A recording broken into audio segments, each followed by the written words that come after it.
जय हिंद साथियों, स्वागत है आपका self study classes Vishwamit Jain YouTube channel में।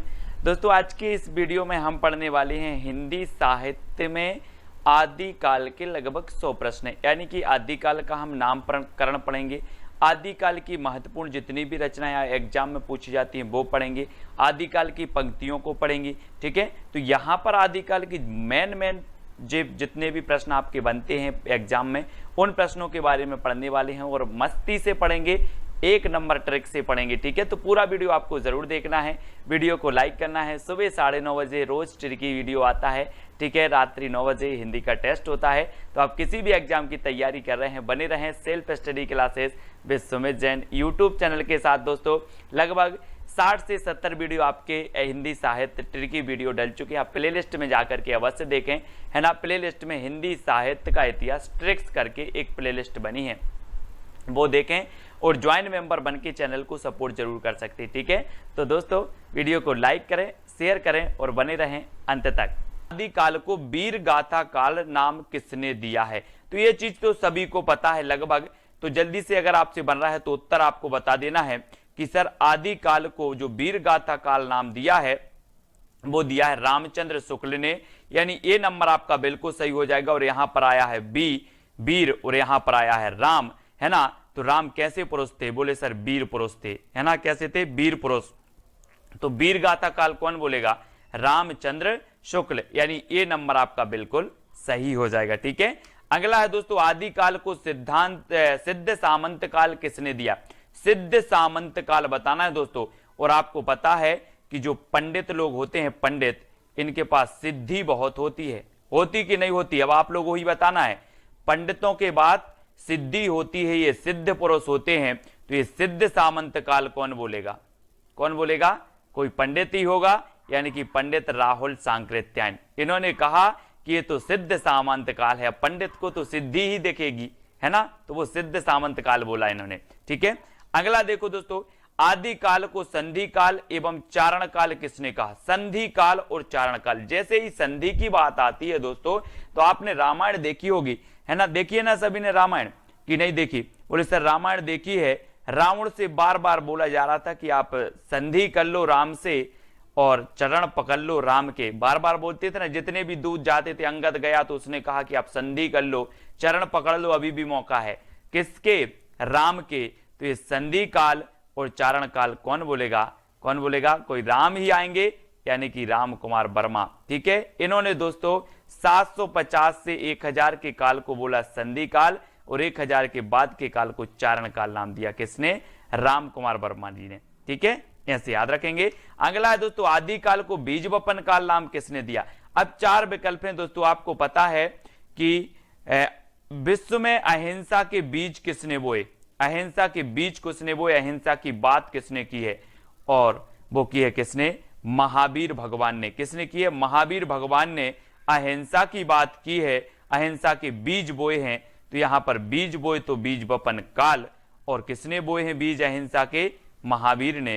तो महावीर प्रसाद द्विवेदी। बोले सर अहिंसा के बीज बोए हैं महावीर भगवान ने, तो बीज वपन काल कौन बोलेंगे? महावीर प्रसाद द्विवेदी, यानी ए नंबर आपका बिल्कुल सही हो जाएगा। और दोस्तों अगला क्वेश्चन है, आदिकाल को अपभ्रंश काल किसने कहा है? बहुत ही बढ़िया है दोस्तों, और बताना है आपको, है ना। 4 विकल्प हैं, 4 में से चयन करना है और आपका क्या हो जाएगा? बोले अपभ्रंश को तो गोली मारो, धीरे से हिंदी की बात करो। अपभ्रंश को तो गोली मारो, धीरे से हिंदी की बात करो, है ना। और गोली मारो तो गोलेरी, और धीरे से हिंदी की बात करो तो धीरेन्द्र वर्मा ने अपभ्रंश काल कहा है दोस्तों। अपभ्रंश काल आदिकाल को, अपभ्रंश को गोली मारो, धीरे से हिंदी की बात करो, तो गोली से गोलेरी और धीरे से धीरेन्द्र वर्मा, इन्होंने दोनों ही अपभ्रंश काल कहा है आदिकाल को। ठीक है, इस प्रकार से याद करेंगे। अगला है, आदिकाल को संक्रमण काल किसने कहा है दोस्तों? संक्रमण काल। 4 विकल्प हैं और आपको पता है संक्रमण का काल चल ही रहा है ना। घर वाले बोलते हैं ज्यादा हरिश्चंद्र मत बनो, खेलने कोई नहीं जाएगा, खेलने बाहर खेलने कोई नहीं जाएगा। किससे बोलते? बच्चों से घर वाले बोलते हैं कि ज्यादा हरिश्चंद्र मत बनो, कोई भी खेलने नहीं जाएगा, है ना, नहीं तो क्या हो जाएगा? संक्रमण हो जाएगा। तो खेलने नहीं जाएगा तो आपका राम खेलावन पांडे, है ना, हरिश्चंद्र मत बनो तो हरिश्चंद्र वर्मा। इन दोनों ने ही दोस्तों संक्रमण काल कहा है आदिकाल को। ठीक है, ये चीज याद रखनी। आपसे पूछा जाएगा आदिकाल को संक्रमण काल किसने कहा है, बोले खेलने जाते हैं तो संक्रमण हो जाता है ना, और घर वाले बोलते कि हरिश्चंद्र मत बनो, खेलने नहीं जाना, है ना। तो हरिश्चंद्र वर्मा और राम खेलावन पांडे इन्होंने कहा है संक्रमण काल आदिकाल को। ठीक है, अगला है दोस्तों आदिकाल को अंधकाल, अंधकार और बाल्यावस्था काल नाम किसने दिया। बहुत ही बढ़िया है दोस्तों। अब अंधकार काल और अंधकाल ये अलग अलग हैं, है ना, नाम दिया है। तो अंधकाल और बाल्यावस्था जो नाम दिया है वो दिया है किसने, रमाशंकर शुक्ल रसाल ने। किसने दिया, रमाशंकर शुक्ल रसाल ने दिया है ना।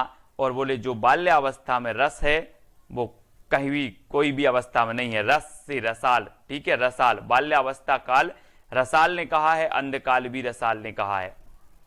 ठीक है, किसने, रमाशंकर शुक्ल रसाल ने। ठीक है, अंधकाल।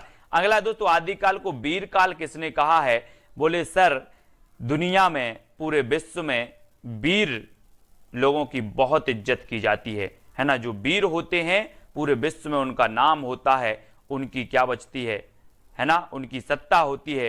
तो ये वीर आया है तो वीरों की सत्ता कहां होती है, वीरों का नाम कहां होता है, विश्व में होता है। तो वीर काल कौन बोलेगा, विश्वनाथ प्रसाद बोलेंगे। कौन बोलेंगे, विश्वनाथ प्रसाद। इस प्रकार से अगला है दोस्तों आदिकाल को चारण काल नाम किसने दिया, चारण काल। अब चार विकल्प हैं।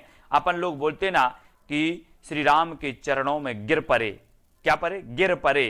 तो चारण काल कौन बोलेंगे, चारण काल। गिर पड़े तो गिरियर्सन, है ना, चरणों में गिरना है, हमें चरणों में गिरना है, श्री राम के चरणों में गिरना है।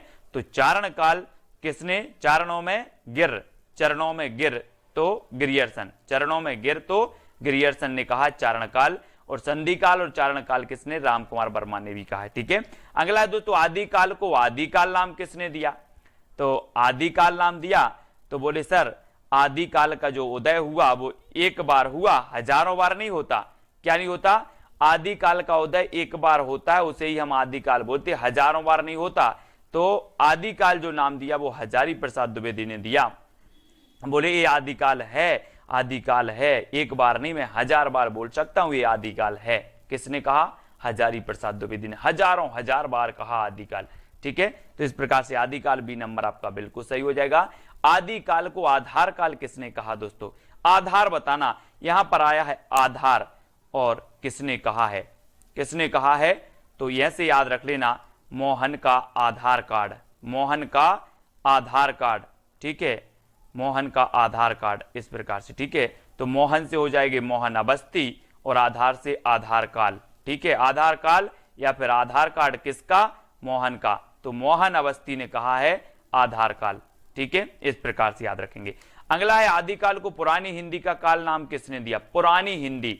और दोस्तों आपने देखा होगा कि साहित्यक हिंदी को किसने माना था, पुरानी साहित्यक अपभ्रंश को माना था किसने, शुक्ल जी ने। पुरानी हिंदी को अपभ्रंश माना था किसने, गुलेरी जी ने। तो पुरानी हिंदी का काल जो कहा है वो किसने कहा है, गुलेरी जी ने, गुलेरी। पुरानी हिंदी का काल गुलेरी जी, चंद्रधर शर्मा गुलेरी। ठीक है, इन्होंने कहा कि पुरानी हिंदी का काल है, पुरानी हिंदी का काल, आदिकाल पुरानी हिंदी का काल है। 7 नंबर गुलेरी जी ने ही कहा है। ठीक है, इसको याद रखेंगे। अगला है दोस्तों आदिकाल को उद्भव काल किसने कहा, उद्भव काल। और आपको पता है अपन लोग क्या बोलते हैं कि इस पृथ्वी पर वासुदेव का क्या हुआ, उद्भव हुआ है, वासुदेव का उद्भव हुआ है। अब पाप क्या हो जाएंगे, नष्ट हो जाएंगे। तो ये उद्भव हुआ है किसका, वासुदेव का, उद्भव वासुदेव। तो वासुदेव सिंह ने कहा है दोस्तों उद्भव काल हिंदी के आदिकाल को। ठीक है, वासुदेव। अगला है आदिकाल को अपभ्रंश काल, जातीय साहित्य का उदय, अपभ्रंश काल, जातीय साहित्य का उदय, ये नाम किसने दिया है। बहुत ही बढ़िया नाम है और आपको पता भी होनी चाहिए। और ये नाम दिया है दोस्तों किसने, बच्चन सिंह ने, अपभ्रंश काल, जातीय साहित्य का उदय। ठीक है, अब बोले सर बच्चन जो होते हैं, बच्चन लोग, बच्चे लोग होते हैं, उन्हें क्या करना, जाति पाति से, है ना, उन्हें जाति आति से कुछ नहीं रहता। यहाँ पर जाति आया तो बच्चे लोग जाति आति का भेद नहीं रखते। तो जातीय साहित्य का उदय, अपभ्रंश काल, जातीय साहित्य का उदय, बच्चन, बच्चे से बच्चन से। ठीक है, इस प्रकार से डी नंबर आपका सही होगा। आदिकाल को प्रारंभिक काल और शून्य काल नाम किसने दिया। प्रारंभिक काल और शून्य काल। बहुत ही बढ़िया प्रश्न है दोस्तों। और जब हम कोई भी चीज प्रारंभ करते हैं तो क्या बोलते हैं, यार प्रारंभ कर रहे हैं, श्री गणेश करो, श्री गणेश करो यानी कि प्रारंभ करो, श्री गणेश करो यानी प्रारंभ करो, है ना। तो प्रारंभिक काल कौन बोलेंगे, कौन बोलेंगे, गणपति चंद्रगुप्त। किसने कहा प्रारंभिक काल और शून्य काल, गणपति चंद्रगुप्त, यानी सा नंबर आपका बिल्कुल सही हो जाएगा। श्री गणेश करो, है ना, प्रारंभ करो, श्री गणेश करो, इस प्रकार से। अगला है आदिकाल को वीर प्रशस्ति युग नाम किसने दिया। वीर प्रशस्ति विश्वनाथ प्रसाद मिश्र ने, हजारी प्रसाद द्विवेदी ने, गणपति चंद्र गुप्त ने, या फिर विजयेंद्र स्नातक ने। दोस्तों आपको पता है कि वीर लोग ही विजय होते हैं, वीर लोग ही क्या होते हैं, विजय होते हैं, है ना। तो वीर लोग क्या होते हैं, विजय होते हैं। तो वीर प्रशस्ति योग कौन बोलेगा, विजयेंद्र स्नातक, विजयेंद्र स्नातक यानी डी नंबर। वीर प्रशस्ति योग किसने कहा, बोले सर वीर लोग विजय होते हैं, तो विजयेंद्र स्नातक, डी नंबर आपका बिल्कुल सही हो जाएगा, है ना। अगला क्वेश्चन है आदिकाल को प्राचीन काल नाम किसने दिया। विश्वनाथ प्रसाद मिश्र ने, हजारी प्रसाद द्विवेदी ने, गणपति चंद्रगुप्त ने, या फिर शंभुनाथ सिंह ने। तो आदिकाल को प्राचीन काल जो नाम दिया है वो किसने दिया है। और आपको पता है दोस्तों, आपसे बोले कि आप किसकी पूजा करते हैं, तो बोले हम शंकर जी की करते हैं। आपके पापा किसकी करते, शंकर जी की। आपके दादा किसकी करते, शंकर जी की। अरे बोले सर बात बिल्कुल नहीं करो, हमारे घर में प्राचीन काल से ही शंभुनाथ की पूजा करते आ रहे हैं। शंभु, है ना, बोलते हैं ना श्री जय शंकर जी को शंभु, है ना। तो बोले हम प्राचीन काल से ही शंभु की पूजा करते आ रहे हैं, तो शंभुनाथ से हैं। प्राचीन काल कौन बोलेंगे, शंभुनाथ से हैं, है ना, शंभुनाथ से हैं, यानी डी नंबर आपका बिल्कुल सही हो जाएगा, शंभुनाथ से। ठीक है। अगला है दोस्तों आदिकाल को संक्रांति काल किसने किया। संक्रांति, संक्रांति से अब ऐसा नहीं लग रहा कि संक्रांत एक त्योहार होता ना, संक्रांत, संक्रांति आ गई अपन बोलते। तो क्या होता है संक्रांति में, लड्डू वड्डू का प्रसाद मिलता है। काय का प्रसाद मिलता है, लड्डू वड्डू का प्रसाद मिलता है सभी को। तो इस संक्रांति में प्रसाद मिलता है, तो संक्रांति काल कौन बोलेंगे, कौन बोलेंगे, कोई प्रसाद ही होंगे, राम प्रसाद मिश्र। कौन होंगे, राम प्रसाद मिश्र। तो प्रसाद मिलता है संक्रांति को, तो राम प्रसाद मिश्र ने कहा है संक्रांति काल। ठीक है, यानी डी नंबर आपका बिल्कुल सही हो जाता है। अगला है दोस्तों आदिकाल को अनिर्दिष्ट लोक प्रवृत्ति का युग किसने कहा, यानी कि प्रश्न क्रमांक 19। आदिकाल को अनिर्दिष्ट लोक प्रवृत्ति का युग विश्वनाथ प्रसाद मिश्र ने, हजारी प्रसाद द्विवेदी ने, रामचंद्र शुक्ल ने, या फिर राम प्रसाद मिश्र ने। तो आदिकाल को अनिर्दिष्ट लोक प्रवृत्ति का जो युग कहा है वो कहा है रामचंद्र शुक्ल ने, है ना। ये बहुत ही बढ़िया है, अनिर्दिष्ट लोक प्रवृत्ति का युग था आदिकाल, ऐसा कथन कहने वाले थे तो वो रामचंद्र शुक्ल जी थे, सी नंबर। और आपको पता है कि रामचंद्र शुक्ल ने प्रवृत्तियों के आधार पर कालों का नामकरण किया, प्रवृत्तियों के आधार पर। तो इन्होंने अनिर्दिष्ट लोक प्रवृत्ति का काल कहा है। अब प्रवृत्ति आया तो समझ जाना कि रामचंद्र शुक्ल ने ही कहा होगा। ठीक है। अगला है आदिकाल को आरंभिक काल नाम किसने दिया। दोस्तों हमने पढ़ा था प्रारंभ कोई हम कार्य करते हैं, प्रारंभ, तो श्री गणेश करते हैं प्रारंभ। अब यहां पर आरंभिक काल आ गया, तो एक बात याद रख लेना कि आरंभिक में जब आप कोई भी चीज करते हो आरंभिक में, तो क्या करते हो कि सब मिश्रित कर देते हो, है ना। ये भी ले लो, वो भी ले लो, सब मिश्रित कर देते हो। क्या करते हो, मिश्रित कर देते हो आरंभ में, फिर धीरे धीरे से अपना ब्रांड बनाते हो, ब्रांड। तो आरंभ में हम सब मिश्र कर देते हैं, तो मिश्र बंधु, ये मिश्र बंधु ने कहा था आरंभिक काल, यानी डी नंबर आपका बिल्कुल सही हो जाएगा, मिश्र बंधु। ठीक है। तो यहां पर दोस्तों जितने भी आपके नामकरण से संबंधित थे, जितने विद्वानों के मत थे, वो पूरे विद्वान मैंने आपको बता दिए, याद भी आपको करवा दी जहां जैसी ट्रिक निकली। अब आपको बताना है कि आदिकाल को अत्यधिक विरोधी एवं व्याघातों का युग किसने कहा। बहुत ही बढ़िया प्रश्न है, अत्यधिक विरोधी एवं व्याघातों का युग ये किसने कहा, ऐसे कथन भी पूछे जाते हैं। और यहां पर आपका अत्यधिक विरोधी और व्याघातों का युग कहा है हजारी प्रसाद द्विवेदी ने, हजारी प्रसाद द्विवेदी ने। इन्होंने कहा कि आदिकाल के बारे में तो हजारों विरोध हैं, हजारों विरोध हैं। तो इन्होंने कहा कि अत्यधिक विरोधी एवं व्याघातों का योग है, हजारों विरोध हैं, तो हजारी ने कह दिया कि अत्यधिक विरोधी एवं व्याघातों का योग। इसको याद रख लेना। ठीक है। कितने विरोध हैं, हजारों, तो विरोधी एवं व्याघातों का योग कौन बोलेगा, हजारी प्रसाद द्विवेदी। ठीक। परमाल रासों के रचनाकार कौन है। दोस्तों एक चीज बताना, परमाल मतलब क्या होता है, पर मतलब दूसरों का, माल मतलब सामग्री या कुछ भी। तो परमाल और दूसरों का अगर माल चुराना है तो क्या करना पड़ेगा, जगना पड़ेगा। ये चोर लोग क्या करते हैं, दूसरों का माल चुराते हैं तो वो रात में जगते हैं। जग से बनेगा आपका जगनिक, और क्या चुराते हैं, परमाल, दूसरों का माल चुराते हैं चोर रात में जग कर, तो जगनिक। ठीक है, परमाल चुराना है तो जगना पड़ेगा, तो जगनिक। परमाल रासो जिसे कि आलाखंड कहा जाता है, और ये दोस्तों इसके जो रचयिता हैं वो कौन है, जगनिक हैं। ठीक है, सभी लोगों को वैसे पता होगा। अगला है बीसल देव रासो के रचनाकार कौन है। कई बार एग्जाम में पूछी जाती है, जब भी आदिकाल की बात आती है तो दो रचनाएं पूछी जाती है, एक तो पृथ्वीराज रासो, दूसरी बीसल देव रासो। ये दो रचनाएं पूछी जाती है हमेशा। ठीक है, तो बीसल देव रासो के आपको बताना है 2 सेकंड में।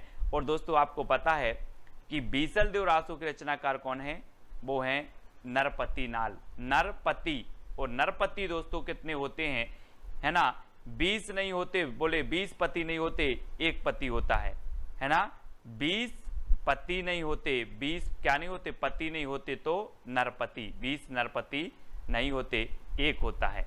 ठीक है, तो बीसल देव रासो के रचनाकार कौन होंगे, नरपति नाल। ठीक है, और ये अजमेर के शासक से संबंधित थे दोस्तों, है ना, ये जो बीसल देव रासो है, और ये गीति काव्य माना जाता है ना, इसको आपको याद रखना है। अगला है कीर्ति लता के रचनाकार कौन है। कीर्ति लता दोस्तों आपको पता है कि कीर्ति उसी की फैलेगी जिसमें विद्या है, जिसमें विद्या है उसकी कीर्ति जगह जगह फैलेगी, जिसमें विद्या नहीं है उसकी कीर्ति नहीं फैलेगी। तो ये जो कीर्ति फैलेगी कब फैलेगी, जब विद्या है तो विद्यापति, है ना, तो कीर्ति लता विद्यापति। ठीक है, विद्या है तो कीर्ति फैलेगी, तो कीर्तिलता विद्यापति। और दोस्तों आपको पता होगा कि विद्यापति जी की कितनी रचनाएं थी, एक तो थी इनकी कीर्ति लता, ठीक है, कीर्ति लता, और एक थी इनकी कीर्ति पताका। कौन सी थी, कीर्ति पताका, और एक थी दोस्तों इनकी पदावली। ठीक है, तो ये इनकी रचनाएं थी 3, तो पद लता पताका, पद लता पताका, ऐसे याद रखेंगे, पद लता पताका। तो ये 3 रचनाएं आपको याद रखना है, और जिसमें विद्या है उसकी कीर्ति फैलेगी, इस प्रकार से याद भी करेंगे। ठीक है, वर्ण रत्नाकर के रचनाकार कौन है दोस्तों, आपको पता है, आप वर्ण लिखते हो, वर्ण, है ना, जैसे आ अनार का, आ आम का, ये क्या कहलाते, वर्ण। तो वर्ण आप अंधेरे में पढ़ोगे कि ज्योति में पढ़ोगे, वर्ण अंधेरे में नहीं पढ़ना है, हमें ज्योति में पढ़ना है, ज्योति यानी कि उजाले में पढ़ना है, तो वर्ण हमें ज्योति में पढ़ना है, तो ज्योतिरीश्वर ठाकुर, है ना। वर्ण रत्नाकर के रचनाकार कौन होंगे, ज्योतिरीश्वर ठाकुर, यानी कि जो विकल्प नंबर आपका बी है वो बिल्कुल सही हो जाएगा। अब मैं कभी पूछूं आपसे वर्ण रत्नाकर, बोले सर वर्ण तो हमें ज्योति में पढ़ना है, तो ज्योतिरीश्वर ठाकुर। ठीक है, अगला है राउलबेल की रचनाकार कौन है। दोस्तों आपको ट्रिक भी बताना है, कौन सी अच्छी ट्रिक लगी है वो कमेंट में बताना है। वीडियो के लास्ट में एक चैलेंज प्रश्न दिया जाएगा, तो उसका उत्तर भी आपको बताना है। ठीक है, राउलबेल, बेल समझते हैं आप दोस्तों, बैल बजा दी, बोले यार बैल बजा दी बड़ा रोड़ा है। कभी कभी आप जब सोते हो, कभी कभी आप सोते ही हो और कोई बेल बजा दे तो सोने में रोड़ा बन जाती है। कौन, सोने में रोड़ा बन जाती है बेल, सोने में रोड़ा बन जाती है बेल, तो राउल बेल, और बेल बन जाती है क्या, रोड़ा, तो राउल बेल की रचनाकार कौन होंगे, रोड़ा कवि। रोड़ा कवि यानी कि यह नंबर आपका बिल्कुल सही हो जाएगा। ठीक है, आपने कभी कभी अनुभव किया होगा दोस्तों, जैसे ही आप सोए और किसी ने बेल बजा दी बाहर से, तो रोड़ा बन जाती है आपके सोने में, तो रोड़ा कवि की है राउल बेल। ठीक है, अगला है ढोला मारूरा दूहा के रचनाकार कौन है। दोस्तों आपको पता है कि ढोला से बनेगा ढोल, और ढोल वही बजा सकता है जो ढोल बजाने में कुशल है, ढोल बजाने में जो कुशल है वही ढोल बजाएगा, तो ढोला मारूरा दोहा के रचनाकार कौन होंगे, कुशल लाभ, है ना। ये देखो ढोल बजा रहे हैं क्योंकि ये क्या है, कुशल हैं ढोल बजाने में, है ना, तो ढोल से ढोला मारूरा दूहा, और ढोल वही बजाएगा जो कुशल है, तो कुशल लाभ। ठीक है, यानी कि जो सी नंबर है वो आपका बिल्कुल सही आंसर होगा। अगला है दोस्तों विजयपाल रासो के रचनाकार कौन है। 4 विकल्प हैं, और आपको पता है दोस्तों, आपने गदर फिल्म देखी होगी, गदर फिल्म देखी है, सनी देओल अकेले, और सनी देओल क्या करते हैं, विजय प्राप्त करने के लिए नल उखाड़ देते हैं। विजय प्राप्त करने के लिए क्या उखाड़ देते हैं? नल। ये देखो हाथ में, ये विजय प्राप्त करने के लिए इन्होंने नल उखाड़ दिया, तो विजय से बनेगा विजयपाल रासो, और नल उखाड़ दिया तो नल्ल सिंह भाट। नल्ल सिंह भाट, बोले नल उखाड़ दिया, है ना। विजय प्राप्त करने के लिए नल उखाड़ दिया तो नल्ल सिंह भाट की रचना है, कई बार पूछी भी गई है। ठीक है, अगला है पृथ्वीराज रासो के रचनाकार कौन है दोस्तों? पृथ्वीराज रासो। और आपको पता है ये पृथ्वी है और ये इसका एकमात्र उपग्रह कौन है? चंद्रमा। तो यहाँ पर पृथ्वी आया है तो इसका उपग्रह भी कहाँ पर आएगा? यहाँ उपग्रह आ जाएगा। तो पृथ्वी का उपग्रह चंद्रमा, तो चंद्रवरदाई। पृथ्वीराज रासो चंद्रवरदाई। पृथ्वी का उपग्रह चंद्रमा तो चंद्रवरदाई। ये नंबर आपका बिल्कुल सही हो जाएगा। ठीक है, अगला है दोस्तों जवाहर खुसरवी की रचनाकार कौन है? जवाहर खुसरवी। और आपको पता है कि जो जवाहर, हीरा, मोती, जवाहर ये किसके पास होंगे? गरीब के पास कि अमीर के पास? ये देखो, ये जवाहर हैं, हीरा, मोती, जवाहर, और ये जवाहर जो होंगे वो किसके पास होंगे? अमीर व्यक्ति के पास होंगे कि गरीब व्यक्ति के? तो आपने बिल्कुल सही पहचाना है कि सर अमीर के पास होंगे। तो जवाहर खुसरवी की जो रचना होगी वो किसकी होगी? अमीर खुसरो। और खुसरवी से तो खुसरो है ही, तो खुसरवी। ठीक है, अगला क्वेश्चन आपको बताना दोस्तों जय मयंक जस चंद्रिका के रचनाकार कौन है? तो 4 विकल्प हैं। और आपको पता है दोस्तों कि जब एक पत्नी अपने पति के लिए करवा चौथ का व्रत रखती है, एक पत्नी अपने पति के लिए करवा चौथ की व्रत रखती है, और जब ये चल्ली में से वह चांद को देखती है तो चांद कैसा नजर आता है? मधुर। कैसा नजर आता है? मधुर। तो मधुकर, है ना। मयंक मतलब भी चंद्रमा होता है, और चंद्रमा की चंद्रिका को जब पत्नी देखती है तो जो चंद्रिका है वो कैसी नजर आती है? मधुर, तो मधुकर, है ना। जय मयंक जस चंद्रिका कैसी नजर आ रही है? मधुर से मधुकर। ठीक है, जय मयंक जस चंद्रिका, चंद्रिका नजर आ रही है, मधुर तो मधुकर। ठीक है, यानी कि जो सा नंबर है वो आपका बिल्कुल सही हो जाएगा, सा नंबर। ठीक है, अगला है खुमान रासो के रचनाकार कौन है? दोस्तों आपको पता है खुमान मतलब होता है दीर्घायु। खुमान मतलब क्या होता है? दीर्घायु, लंबी आयु। ठीक है, लेकिन खुमान रासो, खुमान एक पदवी भी थी शिवाजी की, है ना। इन्हें खुमान की पदवी दी गई थी। और खुमान रासो की जो रचनाकार होंगे वो कौन होंगे? दलपति विजय। खुमान से बनेगा दोस्तों आपका गुमान। और हम बोलते ना कि गोरे रंग पे ना इतना गुमान कर। कभी कभी कोई दल का पति विजय प्राप्त करता है तो उसे गुमान हो जाता है, गुमान। तो गुमान से खुमान, गुमान से खुमान, है ना। दल का पति अगर विजय हो जाता है तो उसे गुमान हो जाता है, तो खुमान। तो खुमान रासो के रचनाकार दलपति विजय। ठीक है, इस प्रकार से आपको याद रखना है। दोहा कोश के रचनाकार कौन है? दोस्तों आपको पता भी तो है। आप बोलोगे सर दोहा सुनाओ, सर दोहा सुनाओ, तो सर से सरहपा और दोहा सुनाओ से सो दोहा कोश, है ना। ट्रिक अगर मैं इधर लिख दूं कि ट्रिक सर दोहा सुनाओ, दोहा सुनाओ, सर से सरहपा, दोहा से दोहा कोश, तो दोहा कोश के रचनाकार सरहपा। ठीक है, अगला है श्रापकाचार के रचनाकार कौन है? हिंदी की प्रथम रचना मानी जाती है दोस्तों। और ये जो श्रापकाचार है, आपको पता है कि जैन धर्म में व्यक्ति जब भगवान के पास जाता है तो श्रावक बन के जाता है भगवान के पास, है ना, है ना। और भगवान को क्या बोलता है? देव। तो श्रावक जाता है किसके पास? देव के पास। श्रावक बनकर जाता है व्यक्ति देव के पास। तो श्रापकाचार के रचनाकार कौन होंगे? देवसेन। ये देखो, ये व्यक्ति श्रावक बनकर गया है किसके पास? भगवान या फिर देव के पास। ठीक है, तो श्रावक बन के जाना है देव के पास। तो श्रापकाचार के रचनाकार देवसेन। 933 इसका रचना काल माना जाता है, 933 ईस्वी। ठीक है, श्रापकाचार की ओर प्रथम रचना है हिंदी की। अगला है बुद्धिरास के रचनाकार कौन है? बुद्धिरास। दोस्तों आपको पता है कि हम बोलते हैं कि वो बुद्धिशाली लोग हैं, बुद्धिशाली लोग हैं। तो यहाँ पर वही तो पूछी गया है कि बुद्धिशाली, तो बुद्धिशाली यानी कि बुद्धिशाली भद्रसूरी, बुद्धिरास शाली भद्रसूरी। और किसी किसी की तो साली भी बहुत बुद्धिमान होती है। बोलते हैं जिसकी शादी हो गई बोले मेरी साली बहुत बुद्धिमान है ना। तो बुद्धि से बुद्धि और बुद्धिशाली, शाली ऐसे याद रखना, बुद्धिशाली, वो बुद्धिशाली लोग हैं, तो बुद्धिशाली से बुद्धिराज, शाली से शालीभद्र सूरी, है ना, तो बुद्धिशाली इस प्रकार से। अगला है रेवंतगिरी रास के रचनाकार कौन है?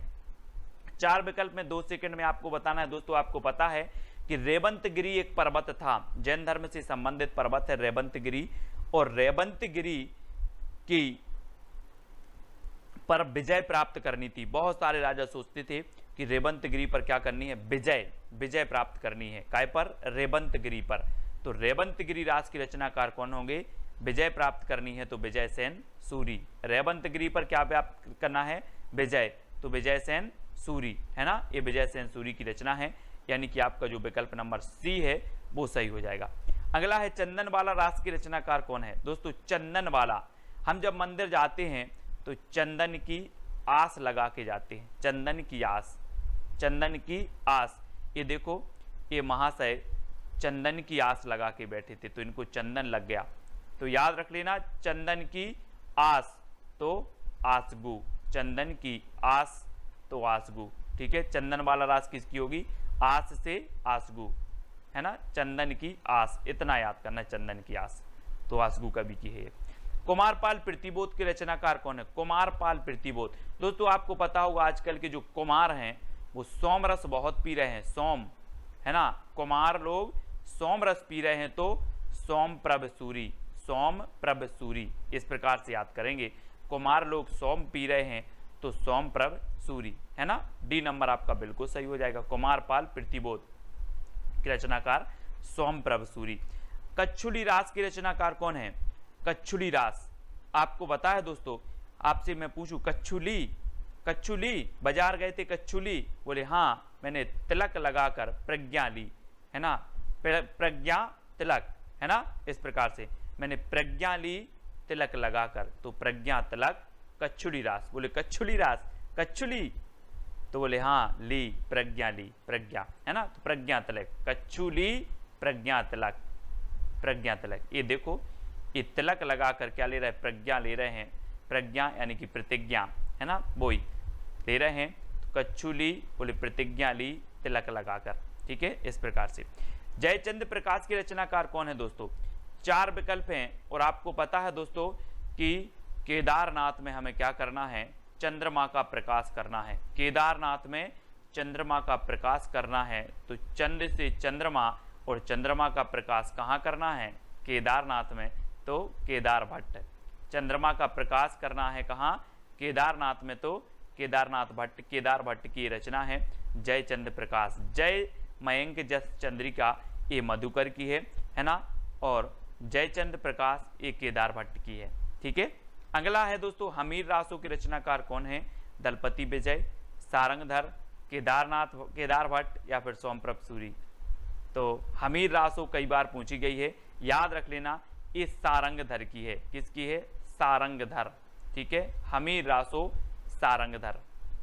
जन्म अवधि हम रूप निहारल, नयन न त्रिपति भेल, ये पंक्ति किसकी है? आपसे पूछा जाता है, तो आपको बताना है। 4 विकल्प हैं, विद्यापति की, चंद्रवरदाई, तुलसीदास या फिर सरहपा की। तब आपका दोस्तों यहां पर आप एक चीज देखो, हमें क्या देखना है? इसका अर्थ नहीं देखना है, सिर्फ ये चीज देखनी कि इसको याद कैसे जाए, ये पंक्ति किसकी होगी। यहां पर देखो तिरपति, पति आया, पति, तो दोस्तों यहां भी देख लो पति कहां आया, यहां भी ये पति आ गए, विद्यापति। जन्म अवधि हम रूप निहारल, नयन न तिरपति भेल, यानी कि यहां पर पति आया, तो उत्तर में भी आपका पति आएगा, तो ये जो पंक्ति होगी वो किसकी हो जाएगी? किसकी हो जाएगी? विद्यापति की, ठीक है। आ नंबर आपका बिल्कुल सही हो जाएगा। अगला देखो दोस्तों, गोरी सेवे सेज पे मुख पर डारे केस, ये पंक्ति कई बार पूछी गई है दोस्तों। अब आपको बताना है कि ये पंक्ति किसकी है। और एक चीज मैं आपको बता दूं कि जो यहां पर आया है एक शब्द सेज, सेज मतलब होता है दोस्तों कोमल बिस्तर, है ना, कोमल बिस्तर, मखमल के गद्दे, वो सेज कहलाता है। और बताना दोस्तों कि ये कोमल गद्दे, मखमल के गद्दों पर अमीर व्यक्ति सोएगा या गरीब व्यक्ति सोएगा? आप बताना, गरीब के पास तो नहीं होंगे मखमल के गद्दे, कोमल गद्दे, किसके पास होंगे? अमीर के पास। तो सेज मतलब होते हैं कोमल गद्दे, मखमल के गद्दे, और इस सेज पर गरीब नहीं सो सकता, अमीर सो सकता है, तो अमीर खुसरो। ठीक है, इस पंक्ति के रचयिता कौन हो जाएंगे? अमीर खुसरो। ऐसे ही पूरी पंक्तियां आपको याद हो जाएंगी दोस्तों। अगला देखो, देसिल बैना सबजन मिठा, देसिल बैना सबजन मिठा, ये पंक्ति किसकी है? और मैंने आपको कई बार बताया है कि मिठा मिठा बोल थारो काय बेगेड़े, काय बेगेड़े थारो काय बेगेड़े। दोस्तों आपको पता है, जिस व्यक्ति में विद्या होती है, जिस व्यक्ति में ज्ञान होता है, वो मीठा मीठा बोलता है। जो जिस व्यक्ति में विद्या नहीं होती है वो कर्कश बोलता है, उसकी आवाज खराब लगती है ना।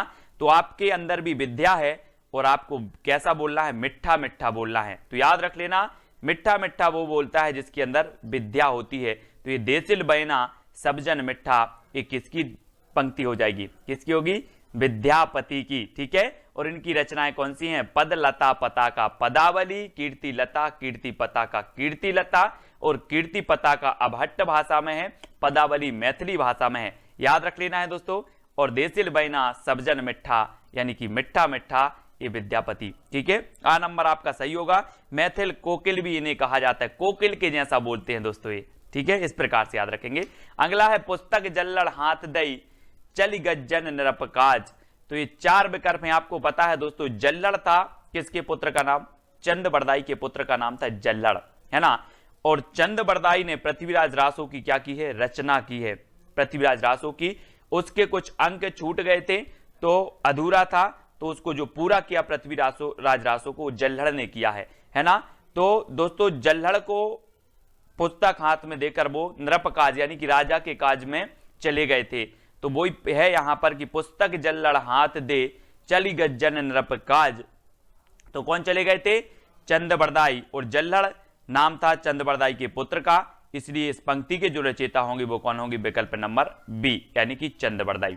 ठीक है, इसको याद रखेंगे। हिंदी के प्रथम महाकवि कहे जाते हैं चंद बरदाई। और दोस्तों अगला है, जह मन पवन न संचरई रवि सशिला है पवंस, तहि बच चित विसाम करू सरहे कहाय ओवेश।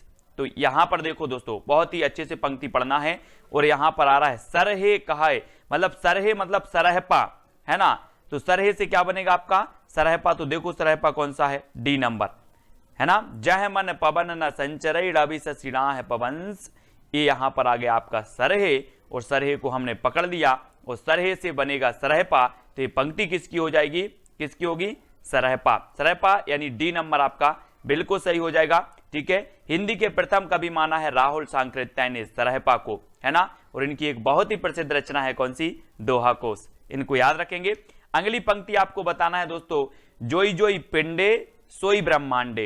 ये पंक्ति किसकी है? बहुत ही बढ़िया पंक्ति है, पूछी भी जाती है दोस्तों। और मैं आपको बता दूं कि ऐसा माना जाता है कि जिन 5 तत्वों में जल, वायु, अग्नि, पृथ्वी एवं आकाश से यह ब्रह्मांड बना है, उन्हीं 5 तत्वों से यह पिंड यानी कि शरीर भी बना है। इस प्रकार जो कुछ ब्रह्मांड में है वही सब पिंड में भी अवस्थित है। यत पिंडे तद ब्रह्मांडे, इसलिए इस पिंड को ब्रह्मांड का लघु रूप भी कहा जाता है। तो जोई जोई पिंडे सोई ब्रह्मांडे, ये एक अर्थ इससे लिया गया है। और दोस्तों आपको पता है कि ये जो पंक्ति है वो किसकी है? गोरखनाथ की है। किसकी है? गोरखनाथ की है। इन्होंने कहा था कि संसार में क्या रखा है? माया मोह को इन्होंने त्याग दिया। किसने? गोरखनाथ जी ने। और दोस्तों एक जो साधना है, अंतः की साधना इन्होंने की। तो ये इन्होंने कहा था कि जोई जोई पिंडे सोई ब्रह्मांडे। किसने कहा था? गोरखनाथ ने कहा था कि जो दोस्तों जल, वायु, अग्नि, पृथ्वी, आकाश, ये जो 5 तत्व हैं ये ब्रह्मांड में है, वही 5 तत्व हमारे शरीर में है। तो इस प्रकार से आपको गोरखनाथ की ये पंक्ति याद रखना है, जोई जोई पिंडे सोई ब्रह्मांडे। ठीक है, अगला है 12 बरस लो कुकर जीवे अरु 13 लो जिए सियार, बरस 18 क्षत्रिय जीवे आगे जीवन को धिक्कार। आपको नहीं लग रहा है ये दोस्तों आला है? आला। और आला हम रात में जग कर पढ़ते हैं, आला हम रात में जग कर पढ़ते हैं। और इस पंक्ति के जो रचयिता होंगे वो कौन होंगे? जगनेक। क्योंकि ये कहां से ली गई है पंक्ति? आलाखंड से, आलाखंड से ली गई है। ठीक है, आलाखंड या जिसे परमाल रासो कहा जाता है, परमाल रासो, है ना। और 12 बरस लो कुकर जीवे अरु 13 लो जिए सियार, बरस 18 क्षत्रिय जीवे आगे जीवन को धिक्कार। ठीक है, तो ये आला से तो जगने का आपसे बन जाएगा। नेक्स्ट है गोरख जगायो जोग भक्ति भगायो लोग। दोस्तों यहां कंफ्यूजन होता है बहुत सारे लोगों में, यहां आ गया गोरख और यहां पर भी आपका अगर ऑप्शन में गोरख दिया होता तो आप गोरखनाथ लगा देते, लेकिन याद रख लेना ये पंक्ति बहुत ही बढ़िया है। गोरख जगायो जोग भक्ति भगायो लोग, ये गोरखनाथ ने नहीं कही, याद रख लेना। ये किसने नहीं कही? गोरखनाथ ने नहीं कही है, ये कही है तुलसीदास ने, यानी कि बी नंबर। अब एक चीज याद रख लेना, खुद के बारे में थोड़ी बोलेंगे कि गोरख जगायो जोग भक्ति भगायो लोग, गोरखनाथ नहीं बोलेंगे ना, कोई दूसरा व्यक्ति बोलेगा। तो गोरख जगायो जोग भक्ति भगायो लोग, ये पंक्ति जो है वो तुलसीदास की मानी जाती है। इसको याद रख लेना, हमेशा पूछी जाती है दोस्तों। क्यों पूछी जाती है? क्योंकि इसमें आप कंफ्यूजन होंगे और आप गलत करके आएंगे, तो इसको याद रखेंगे। ठीक है, अगला है माधव हम परिणाम निराशा। माधव मतलब दोस्तों श्री कृष्ण को कहा जाता है माधव, और बोले माधव हम परिणाम से निराश हैं। बोले क्यों हो बेटा परिनिराश? तो कहा कि आपने सबको विद्या दी है, मुझे बिल्कुल भी विद्या नहीं दी, मुझे बिल्कुल भी विद्या नहीं दी, इसलिए माधव हम परिणाम निराशा। क्या नहीं दी? विद्या नहीं दी। तो इसके जो रचयिता होंगे वो कौन होंगे? विद्यापति। अब याद रख लेना, माधव हम परिणाम निराशा। बोले बेटा क्यों पर निराश हो? विद्या नहीं दी, तो विद्या से विद्यापति। इस प्रकार से पंक्तियों को मस्ती से याद करते जाएंगे। ठीक है, ये नंबर आपका बिल्कुल सही होगा। नेक्स्ट है जो जिन शासन भासियऊ सो भई कहियड़ सारू सो सरी पावई पारू। ठीक है, ये पंक्ति किसकी है? दोस्तों यहां पर 4 विकल्प हैं, 4 में से चयन करके आप बताएंगे। और यहां पर जिन शासन दिया है, जिन। जिन मतलब होता है दोस्तों भगवान, भगवान का पर्यायवाची है जिन। ठीक है, जिन कहा जाता है, और जैन धर्म में आपको पता है भगवान को जिन कहा जाता है, और भगवान का जो शासन है उसे जिन शासन कहा जाता है। ठीक है, अब यहां पर देखो कि जो जैन धर्म से संबंधित ग्रंथ लिखा है वो श्रापकाचार लिखा है, देवसेन ने हिंदी की प्रथम रचना है, आपको पता है। और दोस्तों जिन मतलब होता है भगवान या फिर देव, तो यहां पर भी आपका देव आएगा, देवसेन। ठीक है, जिन मतलब क्या होता है? भगवान। और जिन शासन भाषी ये पंक्ति में आ रहा है, तो यहां पर भी आपका देवसेन आएगा। और देवसेन की रचना श्रापकाचार है, और यहां पर इन्होंने कहा कि जिन शासन, है ना। इस प्रकार जैन धर्म में जो शासन है उसे जिन शासन कहा जाता है, भगवान के शासन को। ठीक है, तो देवसेन ये आपका 7 नंबर बिल्कुल सही होगा। इनकी जो रचना है वो कौन सी है दोस्तों? श्रापकाचार। कौन सी है? श्रापकाचार। और 933 इसका रचना काल माना जाता है, ये चीज भी आपको याद रखनी है। ठीक है, तो जिन से आपको याद रखना है, एक सेती पट्टा, एक नीली पट्टा, एक तिलक जनेऊ, एक लंबी जटा। अब देख लेना दोस्तों, एक सेती पट्टा, फिर एक नील पट्टा, फिर एक तिलक जनेऊ, एक लंबी पट्टा, इतनी चीजें हैं, सब क्या हो गई? चरपट हो गई। सब क्या हो गई? चरपट हो गई। तो इस पंक्ति के रचयिता कौन होंगे? बोले सर एक सेती पट्टा, एक नील पट्टा, एक तिलक जनेऊ, एक लंबी जटा, सब क्या हो गई? चरपट हो गई। अपन बोलते ना चौपट हो गया यार, सब ये सब चरपट हो गया। तो इस पंक्ति के जो रचयिता होंगे वो कौन होंगे? चरपटनाथ। कौन होंगे? चरपटनाथ। हुआ ना याद आपको, है ना? क्या हो गई? ये चरपट हो गई। तो चरपटनाथ यानी बी नंबर आपका बिल्कुल सही होगा। अगला है दोस्तों, बोलई बाहुबली बलवंत लोह खंडितऊ गर्बीयु अहंत। इस पंक्ति के रचयिता कौन है? 4 विकल्प हैं, और आपको पता है दोस्तों ऊपर आया है पंक्ति में बाहुबली, और जो भरतेश्वर बाहुबली रास है, ये पंक्ति किसकी, रचना किसकी है? भरतेश्वर बाहुबली रास। तो आप जल्दी से बताओगे सर ये तो शालिभद्र सूरी की है। गणपति चंद्रगुप्त ने भरतेश्वर बाहुबली रास को हिंदी की प्रथम रचना माना, और शालिभद्र सूरी को प्रथम कवि माना, आपको पता होगा। और यहां पर बाहुबली आया, तो बाहुबली से हमने लगाया कि ये भरतेश्वर बाहुबली रचना भी है, और वो रचना किसकी है? शालिभद्र सूरी की है। तो बाहुबली आया तो ये शालिभद्र सूरी की ही पंक्ति हो जाएगी, यानी 7 नंबर आपका बिल्कुल सही होगा। ठीक है, तो इस प्रकार से अपन को दोस्तों याद करते जाना है। जामत पच्छई संपजई सामति पहली होई, मुंज भड़ई मृणाल बलई बहन न बैठे कोई। इसके बताना बहुत ही बढ़िया पंक्ति है दोस्तों, याद रख लेना है। और ये जो पंक्ति है वो किसकी है? जल्दी से बताना दोस्तों। आपको पता होगा मेरु मतलब होता है क्या? पर्वत। मेरु मतलब क्या होता है? पर्वत।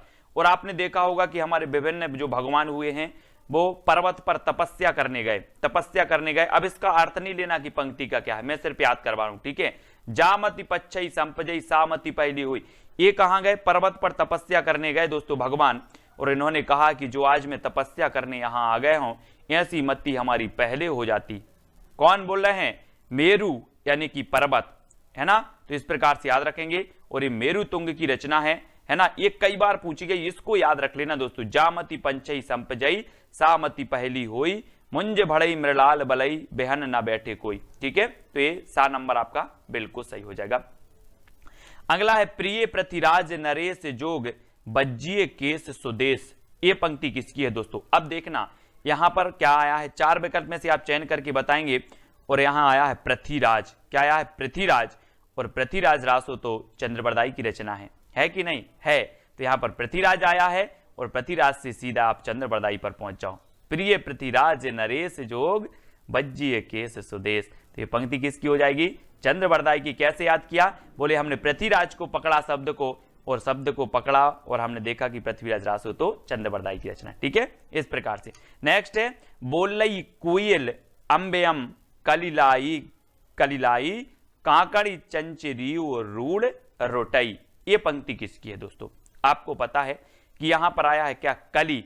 और आपको दोस्तों पता होगा कि पुष्प में क्या होती है? पुष्प की कली। आप बोलते हैं ना पुष्प की कली, और आपने कली को पकड़ लिया, कली लाई। और कली किसकी होती है? पुष्प की। तो ये पंक्ति किसकी हो जाएगी? किसकी हो जाएगी? पुष्पदंत की हो जाएगी। ठीक है, पुष्पदंत यानी सा नंबर आपका बिल्कुल सही होगा। ये अपने आप को क्या बोलते थे? अभिमान मेरु बोलते थे। कौन? अभिमान मेरु बोलते थे, पुष्पदंत। और दोस्तों बोलई कोयल अंबेयम कलिलाई, कांकड़ी चंचरियो रूढ़ रोटई, है ना। तो शब्द को थोड़ा सा पकड़ते जाना है। कली, अब आप कभी नहीं बोलोगे, एक कलिलाई आएगा जहां पर आप बोलोगे कली तो किसकी होती है? पुष्प की होती है। तो ये पुष्पदंत। ठीक है, इस प्रकार से। अब दोस्तों मेरा जोबना नबेल रा भयो है गुलाल, पंक्ति किसकी है? अब दोस्तों ऐसे ही आपको पंक्तियां याद करनी है, क्योंकि ये महत्वपूर्ण पंक्तियां हम ले रहे हैं जो एग्जाम में पूछी गई हैं। ठीक है, और मेरा जोबना नबेल रा भयो है गुलाल।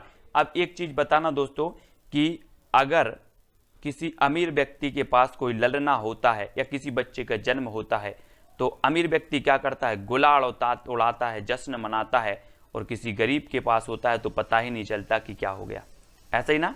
तो मेरा जोबना नबेलरा भयो है गुलाल उड़ाओ। क्या उड़ाओ? गुलाल। तो यहां पर आया है दोस्तों गुलाल, गुलाल उड़ा रहे हैं, और ये अमीर लोग उड़ा रहे हैं। तो ये किसकी होगी? अमीर खुसरो। मेरा जोबना नबेलरा भयो है गुलाल। ठीक है, तो सा नंबर आपका यहां अमीर खुसरो बिल्कुल सही हो जाएगा, है ना, सी नंबर। अब दोस्तों ये सिर्फ अपनी याद करने की ट्रिक है, इसके अर्थ पर बिल्कुल नहीं जाना, मैं आपको कई बार बोल चुका हूं। ठीक है, सहजे थर कर बारुणी साध, ये पंक्ति किसकी है दोस्तों? 4 विकल्प हैं और यहां पर आया है आपका बारू। तो उत्तर में भी क्या आ जाएगा दोस्तों? क्या आ जाएगा? बीरू, बीरू या बारू, बीरू, बारू से बीरू, तो बिरूपा, है ना। सहजे थर करी बारुणी साध, ये किसकी है? बीरू या फिर बारू, बिरूपा की है। ठीक है, इस प्रकार से याद रखेंगे, बारू बीरू, है ना। अगला देख लो दोस्तों, हमीर हमीर कज्ज जज्जल भई, फोहा नल एह मई जलऊ, सुलितान शीस करबाल दह तज्ज कलेबर दिए चलियो। ये पंक्ति किसकी है? बहुत ही बढ़िया पंक्ति है दोस्तों। और यहां पर आया है दोस्तों क्या? हमीर। और आपको पता होगा एक रचना है हमीर रासो, हमीर रासो रचना है। और वो रचना किसकी है दोस्तों? सारंगधर की है ना। सारंगधर की, और ऐसा लिखा जाता है सारंगधर, है ना। यहां पर फॉन्ट आपको नहीं मिला तो इसलिए सारंगधर यानी कि डी नंबर आपका सही हो जाएगा, है ना। हमीर आया, शब्द को हमीर पकड़ लिया और बोले सर हमीर रासो तो सारंगधर की रचना है। तो हमीर कज्ज जज्जल भाई फोहा नल अहमत जलियू, ये पंक्ति किसकी हो जाएगी? हो जाएगी दोस्तों आपकी हमीर रासो से सारंगधर। ठीक है, सारंगधर की हो जाएगी। इस प्रकार से याद रखेंगे। ठीक है, अगला दोस्तों देख लेते हैं, चल खुसरो घर आपने रेन भई चहु देश, ये पंक्ति बताना है। और यहां पर तो सीधा सीधा आ गया खुसरो, आ गया खुसरो, तो आप डायरेक्ट लगा दोगे सर कि ये तो किसकी है? अमीर खुसरो की है। चल खुसरो घर आपने रेन भई चहु देश, यानी कि 19 का आपका सा नंबर बिल्कुल सही हो जाएगा। ठीक है, अमीर खुसरो की पंक्ति। अगला है दोस्तों, 9 लख पातरी आंगे नाचे, पीछे सहज अखाड़ा, ऐसे मन जोगी खेले, तब अंतरी बसे भंडारा।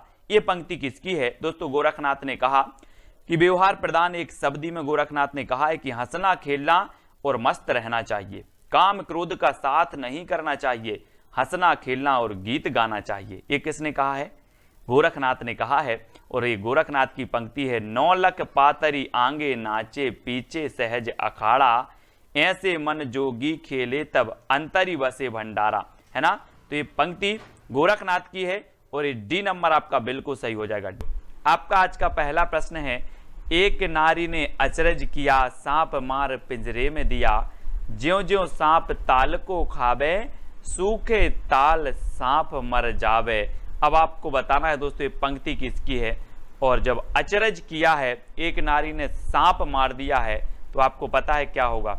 समाज में, परिवार में खुसर खुसर चलने लगेगा।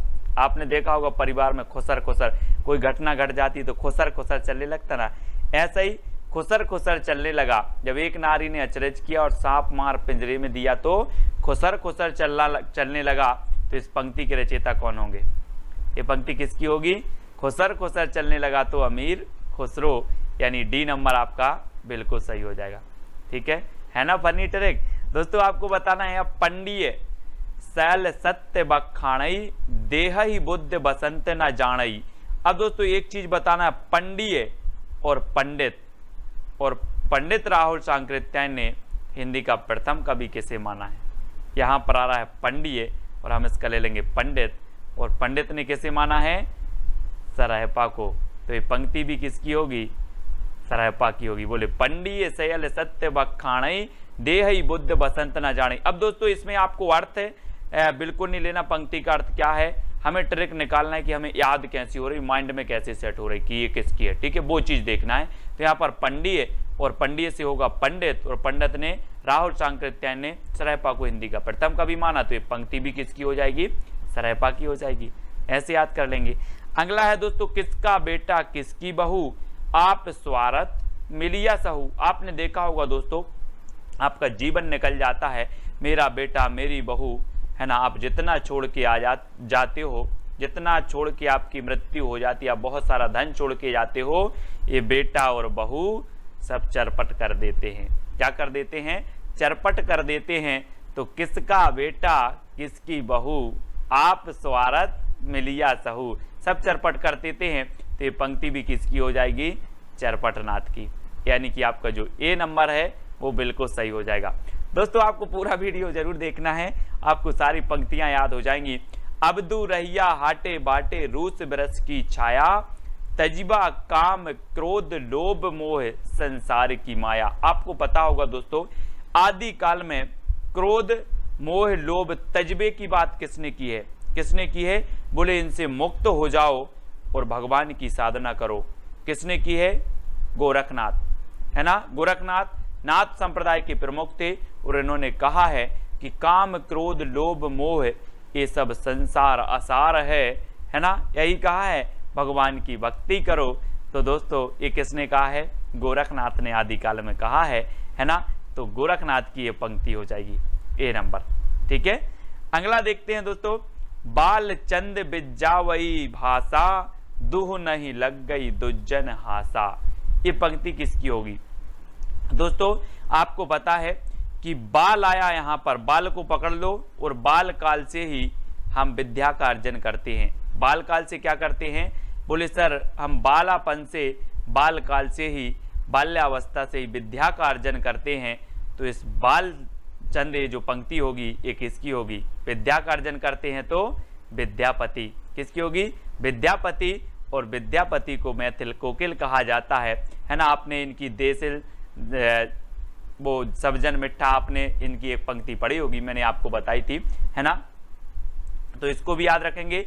विद्यापति की 3 रचनाएं बहुत प्रसिद्ध हैं, पदावली, कीर्तिलता और कीर्तिपता का, है ना। इनको याद रखेंगे।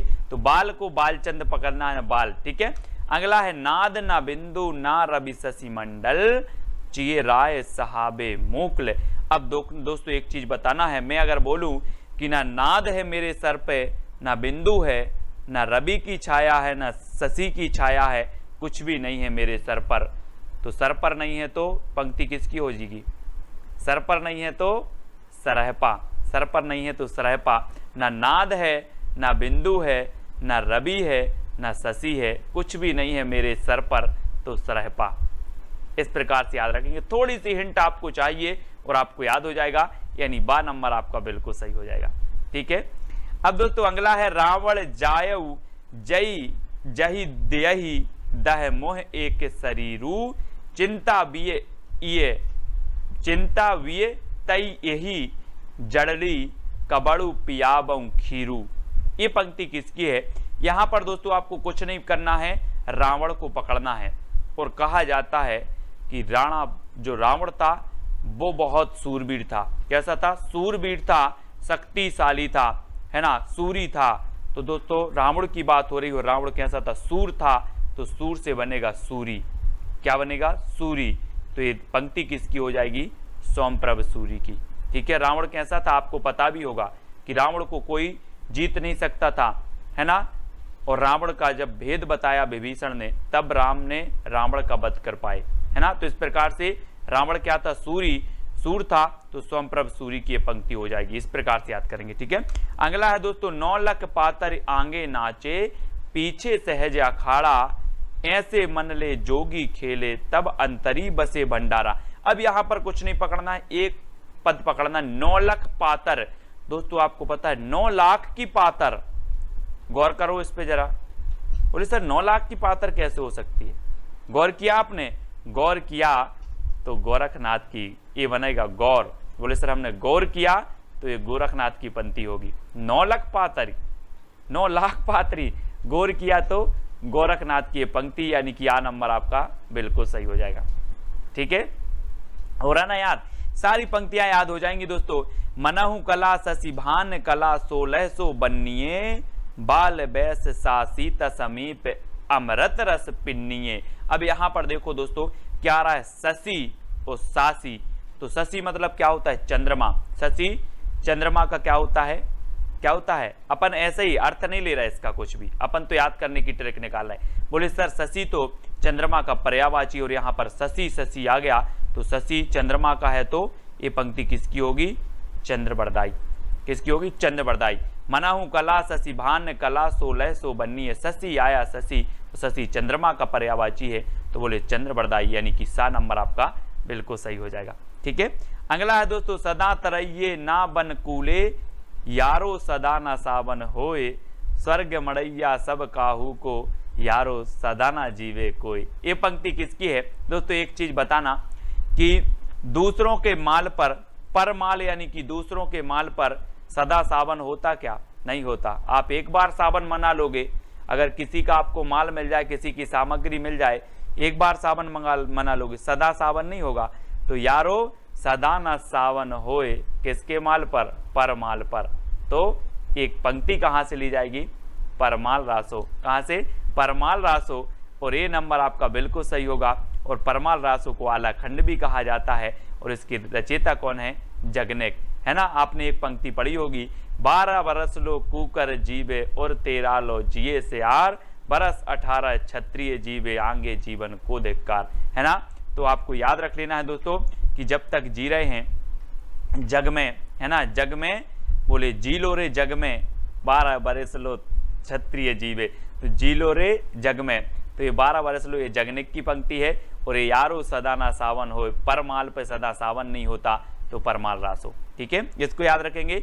अगला है ईड़ी पर कोयल कूजई पूजई युवती मड़ोर विधुर वियोगनी ध्रजई कूजई मयड़ किशोर। एक चीज बताना दोस्तों, कोयल कूजई यानी कि कोयल कूकती है। कब कूकती है?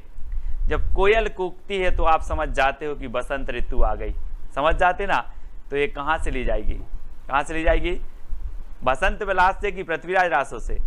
बोले सर बसंत विलास से, क्योंकि कोयल कूकने लगी है तो बसंत आ गया, है ना। यानी कि डी नंबर आपका बिल्कुल सही होगा। कोयल कूजई पूजई युवती मड़ोर, है ना। इस प्रकार से अगला है दोस्तों, पीयू चित्तौड़ न आबियू सावन पहली तीज जो बे बाट बिराहिणी खिण खिण आड़वे खीज। यहां पर चित्तौड़ को पकड़ना है दोस्तों। आपको पता है, आपने चित्तौड़ का नाम सुना होगा, बोले चित्तौड़गढ़ का किला। और चित्तौड़गढ़ का किला ऐसा था दोस्तों जिस पर सब लोग विजय प्राप्त करना चाहते थे, लेकिन विजय नहीं हो पाते थे। विजय की बात हो गई, बोले चित्तौड़ विजय, चित्तौड़ विजय। तो यहाँ पर चित्तौड़ आया और विजय से हो जाएगा दलपति विजय, है ना, याद रख लेना। ये दोस्तों दलपति विजय खुमार, है ना, खुमार रासो जो रचना है दलपति विजय साहब की है, और ये चित्तौड़ की बात आई है तो ये पंक्ति किसकी होगी, दलपति विजय की। ठीक है, चित्तौड़ विजय, चित्तौड़ विजय, इस प्रकार से याद रखेंगे।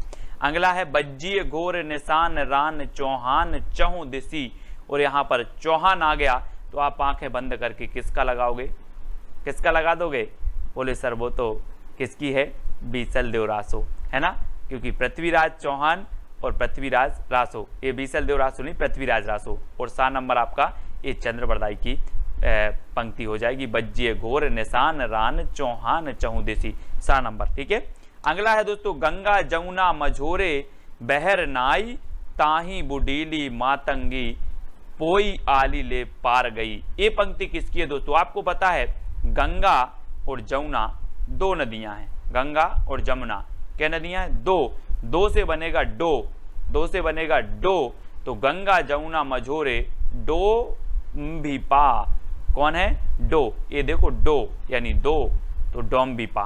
ठीक है, गंगा जमुना दो हैं तो डोम्बिपा, यानी आ नंबर आपका बिल्कुल सही होगा, डोम्बिपा, ऐसे याद रखेंगे।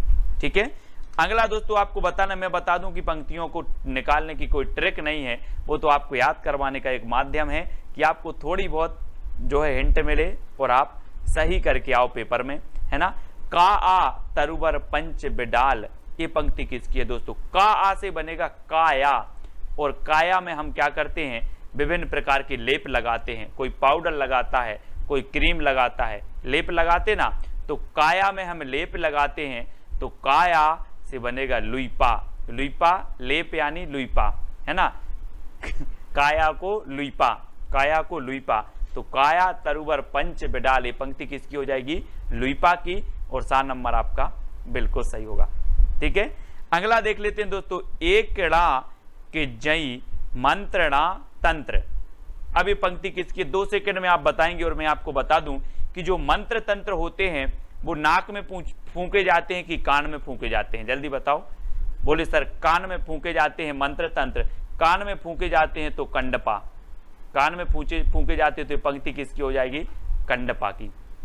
मंत्र तंत्र कहाँ फूंके जाते हैं, कान में, तो ये एकड़ा के जय मंत्रणा तंत्र, तो पंक्ति किसकी हो जाएगी, कंडपा की। ठीक है, यानी डी नंबर आपका बिल्कुल कंडपा, कान से कंडपा। ठीक है, अगला है दोस्तों पीयू संगम कऊ निछड़ी पीयू हो परोखो हो कैम्ब, ये पंक्ति बतानी है आपको, और पीयू से अपन क्या बोलते, पानी पीयू, पानी पीयू, तो दोस्तों हमें काय का, हेम, हिम का पानी पीयू, हिम, हिम मतलब जो होते भूखंड जमे, हिम का पानी पीयू, तो हिम से याद रख लेना, पानी पीयू तो हिम का, और हिम से बनेगा हेमचंद्र, हेम, और हेम मतलब भी हिम होता है, बर्फ होता है, आपको पता होगा, तो हिम का पानी पीयू, तो पीयू संगम कऊ निचड़ी पीयू हो परोखो हो कैम्ब, है ना, तो हिम का पानी पीयू, इस प्रकार से, यानी कि हेमचंद्र। अपभ्रंश के व्याकरण आचार्य हैं दोस्तों, आपको पता होगा, और सा नंबर आपका बिल्कुल सही हो जाएगा। ठीक है, अगला है एक थाल मोती से भरा सबके सिर पर औंधा धरा चारों ओर वह थाली फिरे मोती उससे एक ना गिरे। अब एक चीज बताना दोस्तों, एक थाल मोती से भरा होगा तो कहाँ होगा, गरीब के पास जो सड़क पर सोता है कि अमीर के पास, किसके पास होगा, बोले सर मोती भरा थाल तो अमीर के पास होगा, अमीर के पास होगा, तो पहली जो होगी ये किसकी हो जाएगी, अमीर खुसरो, यानी बी नंबर आपका बिल्कुल सही हो जाएगा। ठीक है दोस्तों, अगर आपको जौन सी भी ट्रिक अच्छी लगती है वो कमेंट में जरूर लिखा करें। जे हैं दिस ते में रही मिले आई, ते हैं दिस जा रही मिले आई, तो दिस आ रहा दोस्तों, दिस, और यहाँ पर दिस, और आपको पता है दिस मतलब दिशा की बात हो रही है, और दिशा में जो चारों दिशा में जो खुशबू फैल जाती है दोस्तों, वो किसकी फैल जाती है, पुष्प की। आप और हम बोलते हैं कि पुष्प की, फूल की खुशबू चारों दिशाओं में फैल गई, पुष्प की खुशबू चारों दिशाओं में फैल गई, तो यहाँ पर आ रहा है दिस, और दिशा में खुशबू फैल गई, काय की, पुष्प की, तो ये पंक्ति भी किसकी हो जाएगी, पुष्पदंत की। इनका एक ग्रंथ है दोस्तों महापुराण, जिसमें 63 सलाखाओं की का वर्णन किया गया है ना, जीवन वृत्त है उसमें।